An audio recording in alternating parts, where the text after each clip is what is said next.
Welcome to Joy Tales at Little Step Stories, Episode 11 Aya Comes Home. In the previous story, we saw that Aya got the herbs and waved goodbye to Nora and Nanuk and started her journey to home. Now let's see what happens further. I am very happy that I am going home with the herbs for Mumba, Aya said as they were flying towards the jungle. Mumba is going to be very happy to see you, Aya, Kwahu replied. Do you think he will be angry on me since I left without talking to him? Aya asked. He was not angry, Aya. He was only worried, and now he is only going to feel happy to see you, Kwahu said. Yes, I hope so too. And I even hope these herbs help bring back Mumba's strength, she added.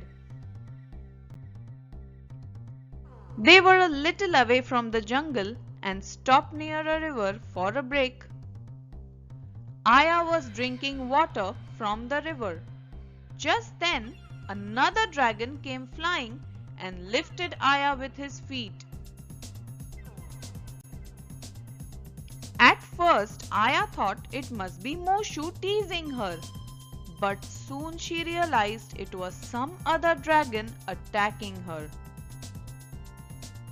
She tried to free herself, but the dragon's grip was too firm. The dragon started flying towards the mountain ranges. Mushu saw this and started following them. Aya couldn't use her wind power because if she used it on the dragon, she would be thrown away too. Mushu, Kwahu, help me! Shouted Aya. I am right behind you, Aya, said Mushu. The dragon was much faster than Mushu. It was hard to catch him. Kwahu thought to himself, this one is bigger than Mushu too. What can I do to help? Soon he got an idea. He picked up a pointed stone in his beak and tried flying higher so as to reach above the dragon. Kwahu, where are you going? Aya asked when she saw him flying upwards. I am going to drop this stone on his head, Kwahu replied. But I'll fall if he loses my grip, Aya shouted back. You will fall in the river below. I will drop it on him when he is above water, Kwahu said. In a few minutes, the dragon was flying across the river. As soon as he was above the water, Kwahu flew over him and dropped the stone. It hit the dragon's head and he lost Aya's grip. She fell, but just when she was about to hit the river, Mushu caught her on his back. Hey, you caught me right on time. Thank you, Mushu, Aya said. They were safe now, and the other dragon flew away after getting injured.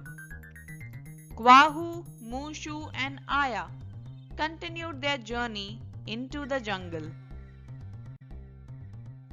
As soon as they entered the jungle, the birds noticed Aya and began chirping.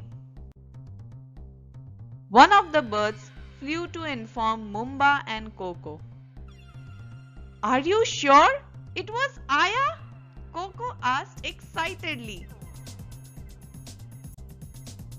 Yes, I even saw Kwahu and some dragon. Aya is riding on the dragon, said the little bird. Both Coco and Aya reached Mumba's den at the same time. Mumba was in his den, quite weak by now. Aya! Aya, welcome back! Where were you? Did Kwahu find you? How are you? Why didn't you tell us before you left? Why did you leave? Coco had much to ask. Aya smiled and said, I missed you, Coco. I will tell you everything, but first I have to meet Mumba and give him these herbs, she added. Mumba is in his den. He can barely walk. His wounds have got worse. Go, meet him, Coco replied. Aya walked into the den and saw Mumba trying to stand up. She had never seen him so weak, but she was very happy to be back with the herbs. With all these mixed feelings, a tear rolled down her cheek. Aya, thank God you are safe, Mumba said as he looked at her. Aya ran to Mumba and hugged him. Welcome home, Mumba said. Before you ask me anything, first take these herbs. They have special powers to heal all your wounds and bring back your strength, Aya insisted. Mumba smiled and said, Have you ever seen a lion eat plants? I will see one now, exclaimed Aya, and they both laughed together.